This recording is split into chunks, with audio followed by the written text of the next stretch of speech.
السلام علیکم. Micro evolution یا میگا ایوولوشن دیکھتے ہیں in detail. Mega evolution is the evolution of new types of animals from the predecessors سے نئے جانداروں کا، نئے اینیملس کا یا نئی طرح کے جانوروں کا ایوولو کرنا میگا ایوولوشن کہلاتا ہے. That means it gives rise to higher taxonomic categories. اس میکرو ایوولوشن کے عمل میں ہائر کیٹیگریز کے نئے نئے اینیملس ہمارے سے وجود میں آتے ہیں، لائک آرڈرس اینڈ کلاسز. اچھی کوالٹی کے ہائر کیٹیگری کے آرڈر اور کلاسز ہمارے سے وجود میں آتی ہیں. Now it is well established that amphibians originated from fishes. مثال کے طور پہ ہمیں سمجھانا چاہ رہا ہے کہ ایمفیبینز فشز سے اوریجینیٹ کرتے ہیں. Reptiles originated from amphibians, reptile amphibian سے، and reptiles give rise to birds and mammals, جبکہ ریپٹائل سے پرندے اور موجودہ میملز اوریجینیٹ کرتے ہیں. تو ابھی اگر آپ غور کریں کہ فشز لوور کلاس اور لوور آرڈر پہ ہیں، جبکہ ایمفیبینز ہائر پہ، اور ریپٹائلز ایمفیبین سے بھی ہائر پہ ہیں. برڈس ریپٹائل سے ہائر پہ ہیں، جبکہ میمل سب سے ہائر لیول پر ہیں. تو یہ بات ظاہر ہو جاتی ہے کہ نئے نئے ٹیکسانومک کیٹیگریز مگر ہائر لیول کی ٹیکسانومک کیٹیگریز ارائز کرتی ہیں.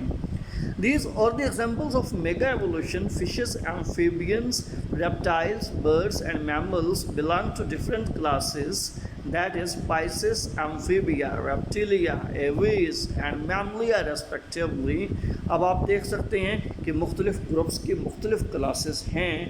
So mega evolution gives rise to new system of animal organization during adaptive radiation. Adaptive radiation کے دوران میگا ایوولوشن سے نئے نئے اینیملس کی آرگنائزیشنس ہوتی ہے. A continuous series of changes take place during the mega evolution. Mega evolution کے دوران مسلسل تبدیلیوں کا عمل جاری رہتا ہے. Then about macroevolution, it is an evolutionary pattern which results in the production of new ready adaptive types through a process of population fragmentation and genetic divergence.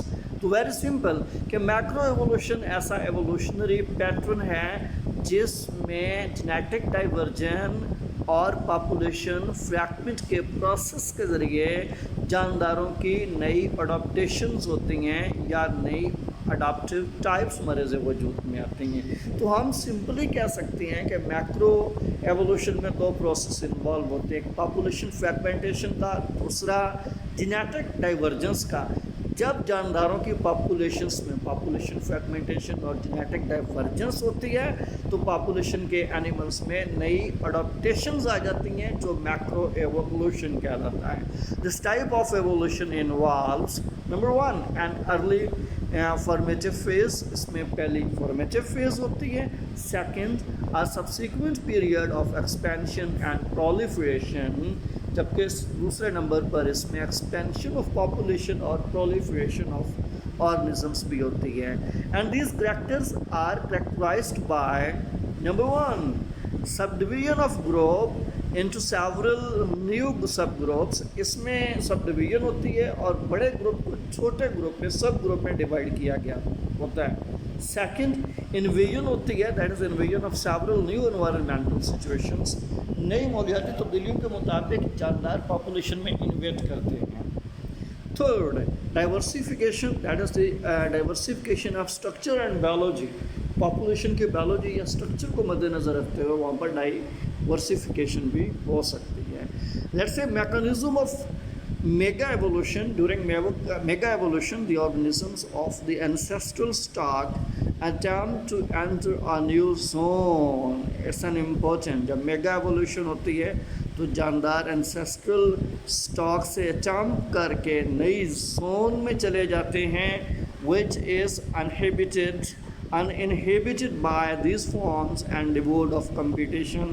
جب نئی زون، نئی کلائمیٹک کنڈیشنز، نئے جغرافیکل ریجن، نئے climatic conditions پر جاتے ہیں تو وہاں پر ان جانداروں کے لیے کوئی کمپٹیشن نہیں ہوتا. سو they acquire varied ماڈیفیکیشنز in different directions. تو وہاں کی موسمیاتی تبدیلیوں کے مطابق، ڈائریکشن سچویشنز کے مطابق ان جانداروں میں مختلف قسم کی تبدیلیاں، موڈیفیکیشنز آتی ہیں until one of these is found suitable to new zone، حتیٰ کہ اس لمحہ تک وہ تبدیلیاں جاری رہتی ہیں جب تک کہ جاندار کسی نئے علاقے یا نئے زون، نئے ہیبیٹیٹ کو ایڈجسٹ نہیں کر لیتے. It means a group of individuals of the parental stock develop certain generalized pre-adaptations. تو عموماً ایک گروپ، جب جانداروں کا ایک گروپ، اسپیشلی پیرنٹل گروپ، ایک نئی ہیبیٹیٹ کی طرف جاتا ہے تو اسے چند اپنے اندر پری اڈاپٹیشنس لینا پڑتی ہیں which enable them to enter the new zone، اور یہ اختیار کردہ اڈاپٹیشن انہیں نئی زون پہ رہنے کے قابل بناتی ہیں.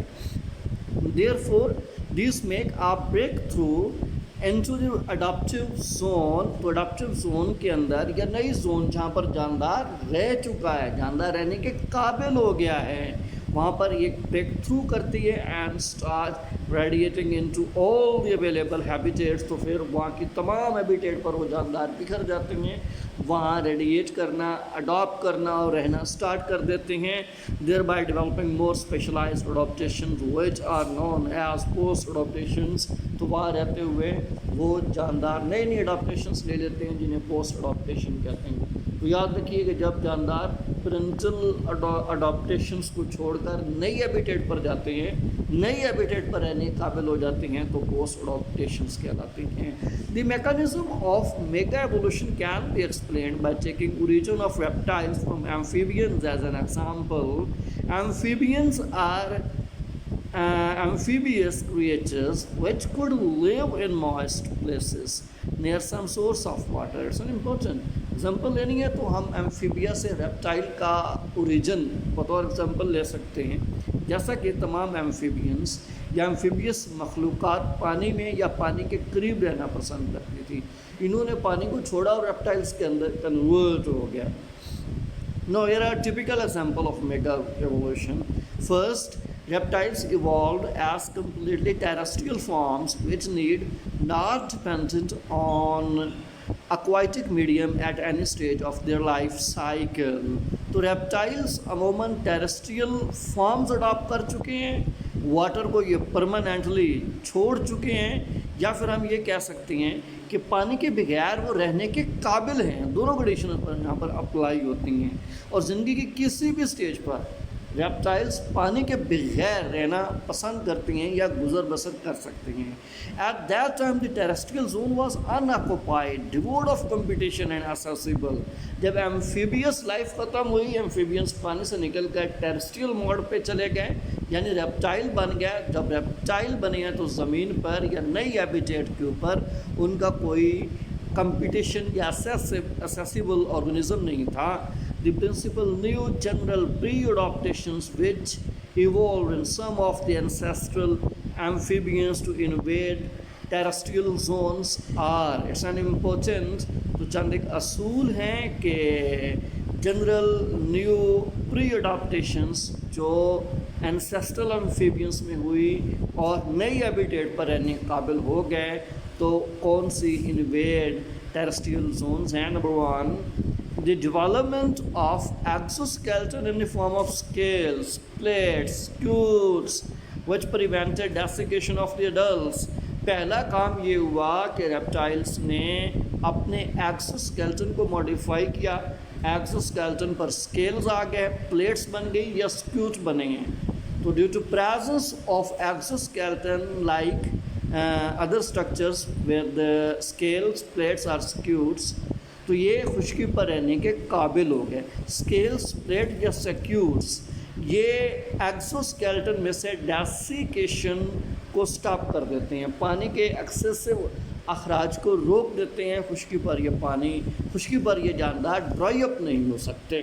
سیکنڈ، جو اڈاپٹیشن لے گئی appearance of large cleidoic eggs which enable the young ones to develop on land. پہلا کام یہ ہوا کہ انہوں نے کلائڈک ایگس اڈاپٹ کر لیے. کلائڈک ایگس وہ ہوتے ہیں جو انڈے سمیت ہوں اور خشکی پر رہنے کے قابل ہوں، یعنی خشکی پر وہ انڈے ہیچ بھی ہوتے ہیں اور ان سے آرگنزم بھی بنتے ہیں، جیسا کہ یہ پروسیس ریپٹائل یا برڈس کے اندر کامن ہے. Second example is origin of birds from some primitive reptiles includes the sudden appearance of wings which enable the ancestral form to make the invasion of aerial zone. It's an important.